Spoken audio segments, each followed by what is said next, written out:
Bonjour à tous, bienvenue dans notre monde de la spiritualité. Mon sujet aujourd'hui est David contre Goliath. David contre le géant Goliath. Juste auparavant, chers amis, il y a eu tellement d'interprétations et de confusions loufoques en ce qui concerne ces textes de la Bible que pour débuter, j'aimerais vous prévenir d'une mise en garde sur ceux qui vous apportent des doctrines étrangères ou des hérésies. Et ça se nomme le message du plein évangile. Le plein évangile qu'on voit un peu partout ici dans nos villes, le plein évangile. Ce sont des doctrines d'une secte connue, entre autres qui enseignent que Jésus a déjà accompli notre guérison physique à la croix. Lorsqu'il s'est substitué à nous et qu'il est mort pour nos péchés, en nous procurant la vie éternelle, il nous a également offert la guérison, le bien-être, la délivrance, la liberté, la victoire et j'en passe. Il a répondu à tous nos besoins et tout ce qu'il nous reste à faire, c'est d'y croire par la foi. En somme, tout ceci est à notre disposition, je dirais même qu'il nous est dû, selon ce que nous dit le plein évangile. Cet enseignement s'est propagé dans le monde entier. Il offre santé et richesse à tous ceux qui veulent bien les recevoir par la foi. Après tout, selon cette doctrine, c'est un droit qui nous revient, tout en oubliant la grâce, évidemment. Et cette doctrine est très attirante, voire logique. Au fond, Dieu est tout-puissant. N'a-t-il pas la capacité de nous délivrer de toutes nos souffrances? Et auditeurs, auditrices, je ne doute aucunement que le Seigneur a la capacité de guérir tout malade, toute personne malade, si c'est sa volonté. L'Évangile et le salut sont gratuits, mais ils n'incluent pas les promesses de nous libérer de nos maladies, des fléaux, de la dépression, de la misère humaine et de la mort. Et je ne me lasserai jamais de vous répéter, de vous dire toujours les mêmes choses, que dès que vous consultez les Saintes Écritures, dès que vous ouvrez votre Bible avec votre cœur, prenez pour acquis que vous serez toujours sur un terrain sacré et rien n'est étonnant de ce qui vient du Seigneur dans sa parole. Et sur ce dernier point, allez consulter mon message sur la guérison de l'âme et le corps, le numéro 74, Denis Doyon YouTube ou sur notre site Internet. Revenons à notre sujet, David contre Goliath.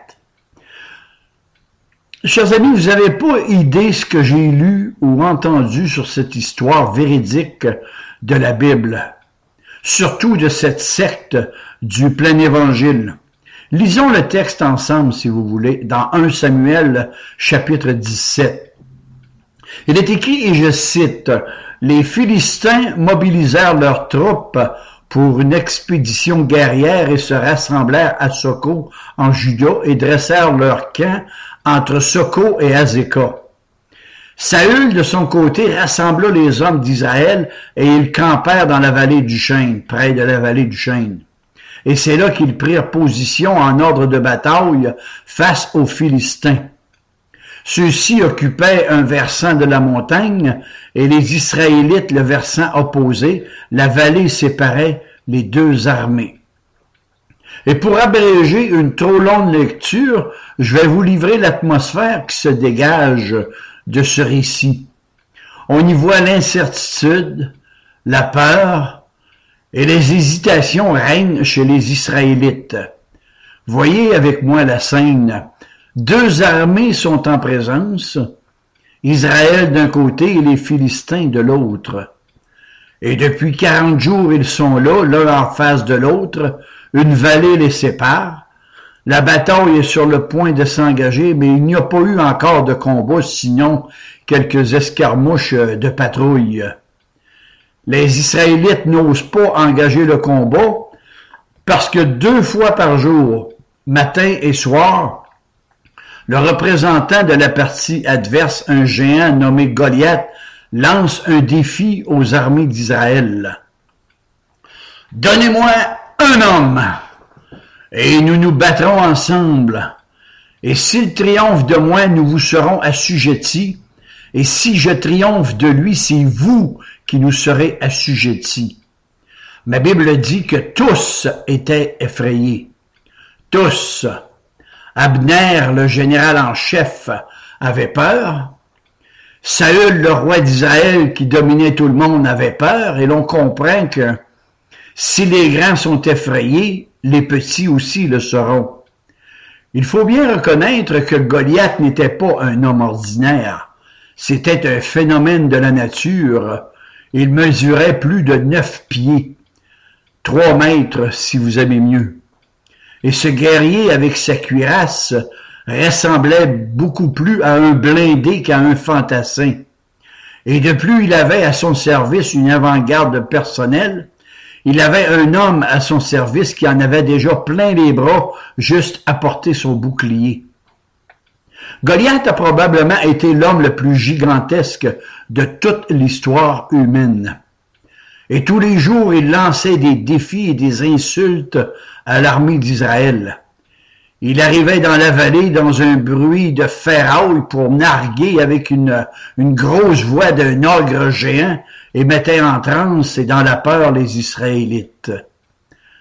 Et pendant ce temps-là, David, un jeune homme, probablement entre 15 ou 19 ans, était à la ferme paternelle pour s'occuper des troupeaux de son père. Or, un jour, son père lui dit « David, tu vas te rendre sur le front pour voir comment vont tes frères. Tu leur emporteras du pain et tu prendras avec toi 10 morceaux de fromage que tu offriras au capitaine de la compagnie. » Alors, le lendemain matin, David prit son sac à dos, son casque, sa veste de cuir et enfourcha sa Harley-Davidson et en pétaradant, il est parti vers le champ de bataille. Et fait inusité, il est arrivé au moment précis d'où Goliath lançait son éternel défi. « Envoyez-moi un homme! Envoyez-moi un homme! » Et David regarde le géant. Il entend les insultes, il voit la frayeur se marquer sur les visages de tous, et il constate que le silence répond aux outrages du Philistin. Voyons l'audace de David. Parce que si l'on reprend la lecture de ce récit, on retrouve ces paroles au verset 33, et David dit à Saül, « Que personne ne perde courage à cause de ce Philistin.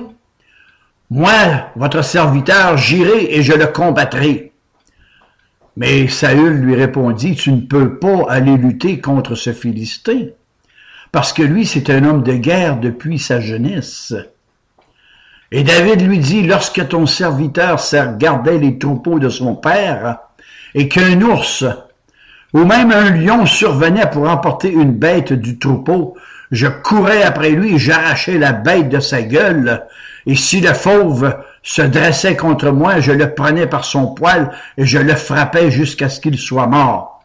Et puis ton serviteur a tué des ours et même des lions. Il abattra bien cet incirconcis de Philistins comme l'un d'eux, car il a insulté les bataillons du Dieu vivant. » Puis David ajouta, « L'Éternel qui m'a délivré de la griffe de l'ours et du lion me délivrera aussi de ce Philistin. » Et finalement, Saül dit à David, « Vas-y et que l'Éternel soit avec toi. Puis bonne chance. » Ce que je retire au verset 37, c'est « L'Éternel me délivrera. L'Éternel me délivrera. » Et le texte souligne l'attitude de la foi de David qui est en contraste avec celle du roi Saül et de ses soldats qui étaient effrayés. Nous allons aussi voir que c'est avec l'équipement d'un berger que David défendra le troupeau de Dieu. Et là-dessus, je vous propose de lire et de méditer le psaume 23 de David. « L'Éternel est mon berger. » Premièrement, nous allons tracer un parallèle entre Israël et nous.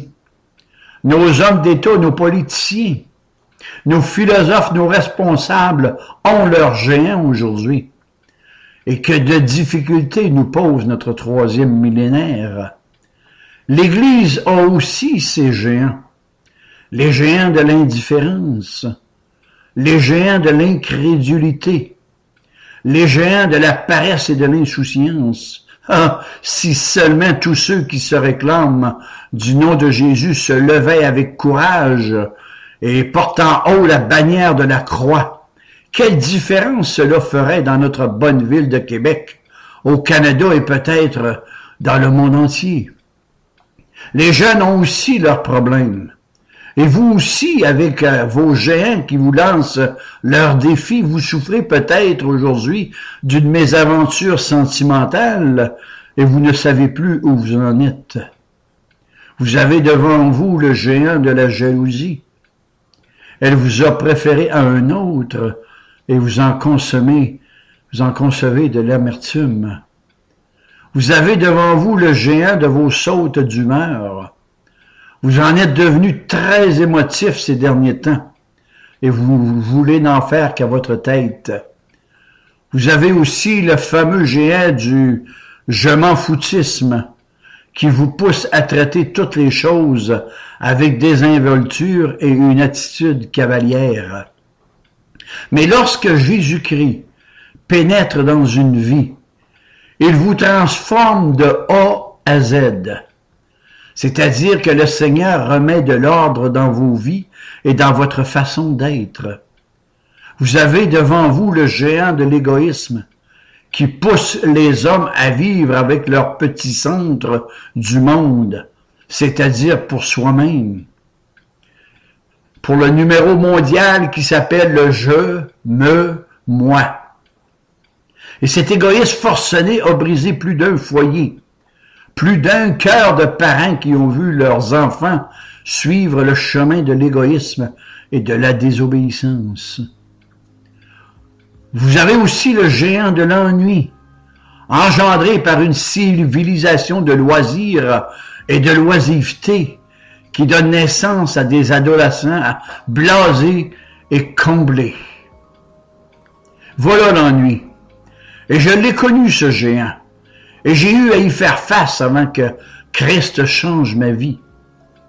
Et je dois dire que par la grâce irrésistible du Seigneur, ce géant-là a été maîtrisé dans ma vie. Vous avez aussi à faire face au géant de la sexualité.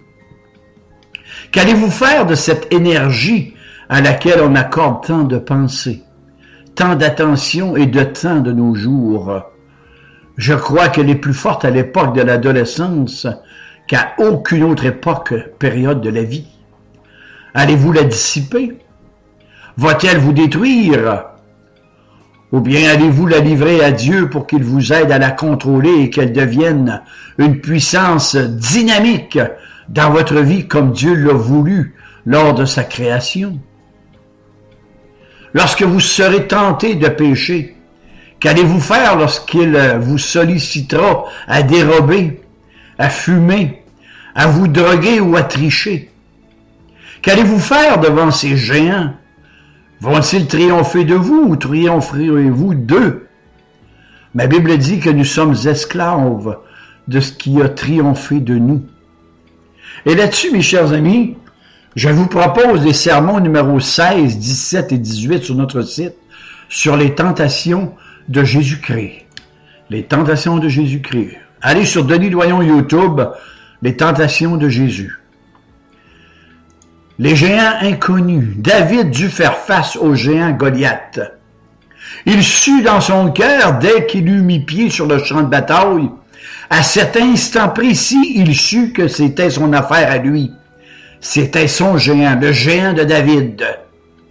Il ressentit intérieurement que l'Esprit de Dieu l'appelait à le combattre. Non seulement Goliath était son affaire, mais l'honneur de Dieu devenait pour David une affaire personnelle. Quoique jeune, David était un homme de Dieu. Et c'était aussi un homme de foi. Et c'est sur les collines de sa Bethléem natale qu'il avait mis sa vie en règle avec Dieu. Et c'est là que seul à seul, dans les pâturages, qu'il s'entretenait avec son Dieu.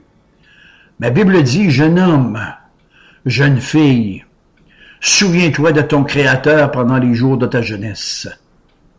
De peur d'où les jours mauvais viennent, et tu n'y trouveras aucun plaisir. Un psychiatre connu a dit, « C'est pendant l'adolescence que nous prenons les décisions les plus importantes de notre vie, et que 90% des grandes options de notre vie sont prises dans notre jeunesse. Alors faites de Jésus-Christ la tête de liste de vos grandes options et allez voir Jésus-Christ aujourd'hui. » Mais David n'a pas seulement pris la décision de servir le Seigneur, il est allé plus loin. Il est allé beaucoup plus loin, il a mis sa décision en œuvre. C'est que la parole de Dieu nous enseigne clairement que ce n'est pas par les œuvres que nous sommes sauvés, car le salut de Dieu est un don gratuit de par sa grâce irrésistible. Mais cette grâce qu'il nous donne, elle se doit de rapporter des fruits, des dividendes pour Dieu, parce qu'il faut que vous grandissiez spirituellement dans la foi que Dieu vous a donnée. Croyez-vous cela? Mais cette grâce qu'il nous donne, comme je disais, elle doit vous rapporter des fruits. David est devenu fort, non pas tellement physiquement, mais il avait une force de caractère. Il était mentalement fort et il était spirituellement fort. Et cette foi puissante était née dans le secret de la spiritualité. Il s'était décidé pour Dieu. Il méditait sur Dieu. Il adorait son Dieu. Et c'est pendant sa jeunesse qu'il a composé quelques-uns de ces magnifiques psaumes dont la profondeur et la beauté nous étonnent encore aujourd'hui. David était un jeune homme comme vous. Il n'était pas différent de vous. Il n'avait pas les avantages que vous avez. Il n'avait pas les écoles que vous avez, les universités que vous avez. Mais il était à l'école du Seigneur. Et c'est là qu'il a découvert les grands secrets de la vie que des millions de jeunes cherchent encore aujourd'hui sans trouver le véritable sens de leur vie. Sa foi naissante avait été formée dans des conflits solitaires à David. Un jour qu'il gardait les troupeaux de son père, un ours s'est présenté pour se tailler un gigot d'agneau. Ne nous y méprenons pas, les ours ne ressemblent en rien aux gros nounours en peluche, et leur gaucherie n'est qu'apparente. Ce sont des fauves redoutables et il vaut mieux ne pas en rencontrer un au détour d'un sentier de montagne. Et lorsque l'ours est venu vers David, David s'est écrié « Seigneur, aide-moi! Seigneur, viens à mon secours! » Et les mains nues, il est passé à l'attaque et il a tué l'ours. Et maintenant, ne nous y trompons pas non plus. David n'était pas du tout un doux rêveur. Il savait très bien qu'un homme seul ne peut pas tuer un ours affamé. Il savait que ce n'était pas par ses propres forces qu'il avait vaincu l'ours, mais il savait qu'à cet instant, un pouvoir surnaturel, quelque chose de surnaturel était venu sur lui. La nouvelle puissance qui l'avait envahi lui avait permis de vaincre l'ours. Une autre fois, la situation s'est corsée. Un lion est venu pour se tailler un beefsteak dans le troupeau et nous savons tous que le lion ne fait pas de détails, car il emporte la pièce toute entière et c'est dans sa tanière qu'il passe au détail. Nous ne connaissons pas vraiment ce qu'est un lion. Peut-être en avons-nous vu sur nos écrans ou sur des images, mais moi j'en ai rencontré un jour. Oh, c'était un jeune adulte, une bête superbe. On s'est regardés tous les deux. Nos regards se sont croisés. On ne s'est même pas reconnus. Il a poussé un rugissement et mon cœur s'est comme fondu à l'intérieur de moi et je me suis dit, s'il sort de sa cage, moi je m'enferme dans sa cage. Et j'ai compris ce jour-là pourquoi les petits oiseaux chantent dans leur cage, au moins ils s'y sentent en sécurité. Eh bien, lorsque le lion est venu, David renouvela le cou de l'ours a crié à Dieu. Et vif comme l'éclair, il est parti à l'assaut du lion. Il n'avait pas de couteau comme Tarzan. La Bible dit qu'il a saisi le lion à la gorge. Mais dans les textes hébreux, il est dit qu'il a pris le lion par la barbe. Il l'a secoué par la barbichette. Pensez donc, le roi des animaux traité de cette façon-là. Je crois qu'il a dû mourir de honte, peut-être d'une crise cardiaque. Toujours est-il que Dieu était avec lui et David a tué le lion. Maintenant, soyons sérieux. David a commencé à comprendre que Dieu répond aux prières et qu'il y a en quelque part une puissance céleste dont l'homme peut s'emparer. Et ça, c'est toujours vrai pour vous aujourd'hui, lorsque vous êtes dans des moments difficiles. Qu'attendez-vous pour vous tourner vers le Seigneur et de lui adresser votre prière, parce que notre Dieu est vivant. Et il répond, et là, je vous parle de mon expérience. Dieu vous aide à faire face à vos difficultés. Le croyez-vous? Voyons le géant en nous. Quelqu'un pourra me dire, mais que faut-il faire pour en arriver là? D'abord, il faut reconnaître que nous sommes tous des pécheurs. Et qu'en quelque part, on a tous violé la loi de Dieu. Nous avons tous transgressé les 10 commandements. Et vous devez d'aller confesser à Dieu au pied de la croix. Et ça, vous ne pouvez pas le faire par vous-même, ni par vos propres forces, et ni même par une de vos soi-disant repentances. Tout vient de Dieu. En Jean 15, tout vient de Dieu. Sans lui, vous ne pouvez pas rien faire. Et pour David, bien, la chose n'a pas été sans opposition. Lorsqu'il s'est présenté pour combattre le géant Goliath, ses propres frères lui ont dit, « Écoute, tu peux pas combattre, tu es trop jeune. Goliath est expérimenté, c'est un homme de guerre depuis sa jeunesse. Il a une lance et de plus, il a un homme qui porte son bouclier. » Mais David a résisté à tous ces raisonnements. Mais à force d'arguments, le roi Saül lui dit, « D'accord, tu veux aller le combattre, mais il te faut mettre une armure. Il te faut une épée. Il te faut un bouclier, un casque et une lance. C'est la norme. C'est la norme utilisée dans la guerre. Tu n'as pas le choix. Ici, c'est comme ça qu'on fait la guerre. C'est la règle. » Et lorsqu'on lui enfila l'armure, ça lui allait comme du 48, lui qui s'habillait qu'avec du 28 de taille. Il a essayé de faire quelques pas, puis ça faisait un tel bruit de casserole qu'il en est sorti, il s'en est débarrassé tellement ça l'encombrait. Il leur a dit à peu près ceci. « Lorsque je suis allé contre l'ours et le lion, j'y suis allé les mains nues, et Dieu m'a donné la victoire, et il me donnera encore la victoire. » Et ses frères et les soldats ont sûrement dit, « Ça y est, il est devenu fou. Goliath va le transformer en une seconde en steak haché. » Et si aujourd'hui, moi, je vous dis que si vous allez à Jésus-Christ, vous verrez ce qu'il va faire avec vos raisonnements humains. Et là, David s'avance avec sa fronde.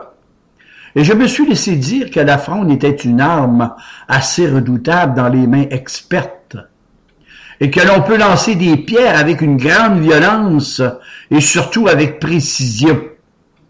Et lorsque Goliath a vu ce jeune blanc-bec s'avancer pour le combattre, il a éclaté de rire. Il a tellement éclaté de rire que la vallée en a tremblé.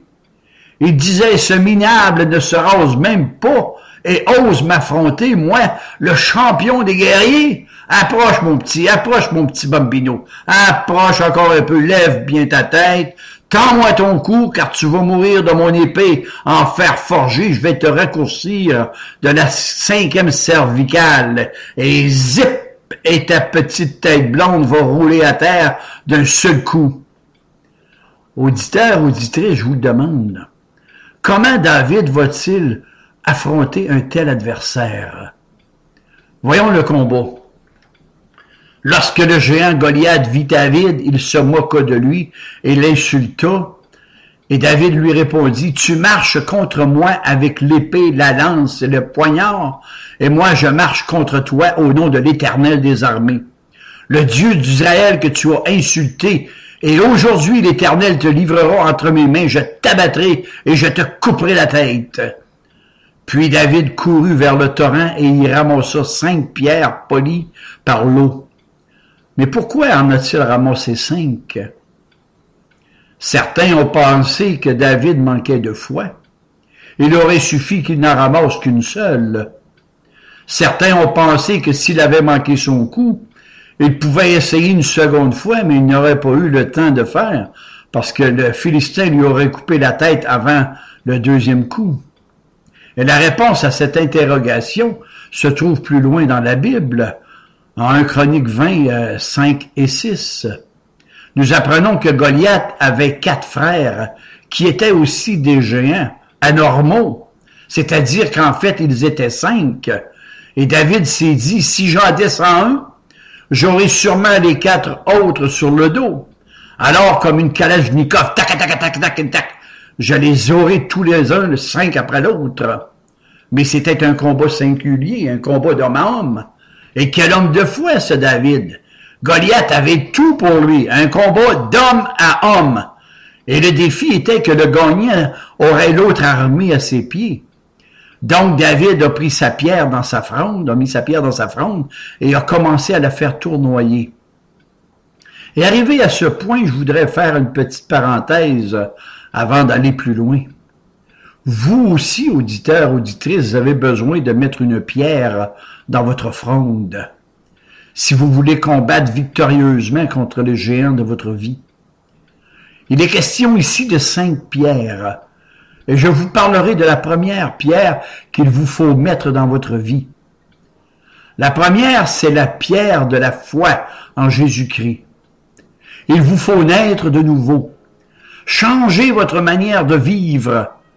Et je crois que la nouvelle naissance dont le Seigneur nous a parlé dans l'Évangile de Jean offre des points communs avec la naissance physique. La naissance peut se résumer en 3 points. Il y a la conception, la gestation et la naissance. Et peut-être beaucoup d'entre vous en êtes encore là. Vous n'êtes pas encore nés de nouveau, spirituellement parlant. Oh, vous êtes peut-être dans une religion, dans une secte, peut-être même dans aucune croyance.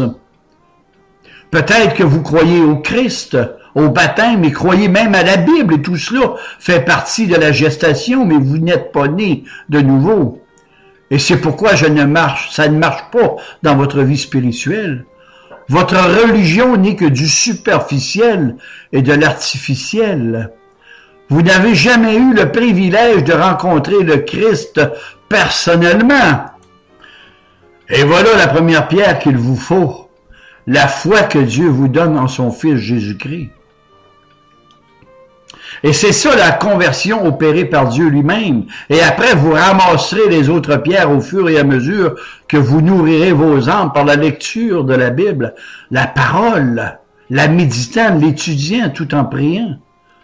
Or, la vie éternelle, c'est que vous connaissiez Dieu ou que vous êtes connu du Seigneur. Je vous propose de lire Jean chapitre 17. Plusieurs fois, Jean 17. Être connu de Dieu. Écoutez maintenant l'injure de Goliath. Suis-je un chien pour que tu viennes vers moi avec des bâtons? Et là, Goliath le maudit par ses dieux et ajouta, viens vers moi, et je donnerai ta chair aux oiseaux du ciel et aux bêtes des champs. Mais David répliqua, aujourd'hui l'Éternel te livrera entre mes mains et je t'abattrai, je te couperai la tête. Et David lança la pierre. Mes amis, que serait-il arrivé s'il avait manqué son tir? Que serait-il arrivé si Dieu n'avait pas été avec lui? Que serait-il arrivé s'il n'avait pas passé toutes ces heures seul en tête à tête avec le Seigneur dans sa jeunesse? Que serait-il arrivé s'il n'avait pas pris la décision de servir le Seigneur dès son jeune âge? Ce qui serait arrivé? Oh, c'est bien simple. Il aurait sûrement été tué et on n'aurait plus jamais entendu parler de David. Mais il n'a pas manqué son coup parce que Dieu était avec lui. Sa décision qu'il avait prise de mettre Dieu à la première place dans sa vie, jointe à la croissance de son âme, lui avait donné la force d'affronter et de vaincre à l'heure de la tentation, de l'épreuve et du péril. Notez, chers amis, que la pierre lancée avait été dirigée par Dieu et elle s'enfonça profondément dans le front du Philistin qui s'écroula par terre. Et David courut, saisit l'épée de Goliath à 2 mains et lui coupa la tête. Et ce jour-là, Israël mit en déroute les Philistins et remporta une des plus grandes victoires de son histoire. Et tout ça parce qu'un jeune homme, un petit gars de la campagne, avait donné sa vie à Dieu. Jésus-Christ, lui aussi, est monté à l'assaut de nos géants. Il est monté sur une croix pour couper la tête au péché, au jugement, à l'enfer et à la mort. Il a conquis pour vous. Christ a conquis le problème pour chacun de vous aujourd'hui. Cela veut dire que vous pouvez avoir à faire face au géant de l'infirmité, de l'abandon, le géant de la trahison, de la tentation. Je vous dis que Christ a conquis ce problème pour vous. Vous pouvez le surmonter avec son aide. Le croyez-vous? Le croyez-vous vraiment du plus profond de votre cœur? Mon conseil, allez à Jésus maintenant. Amen et amen, et que le Seigneur vous garde.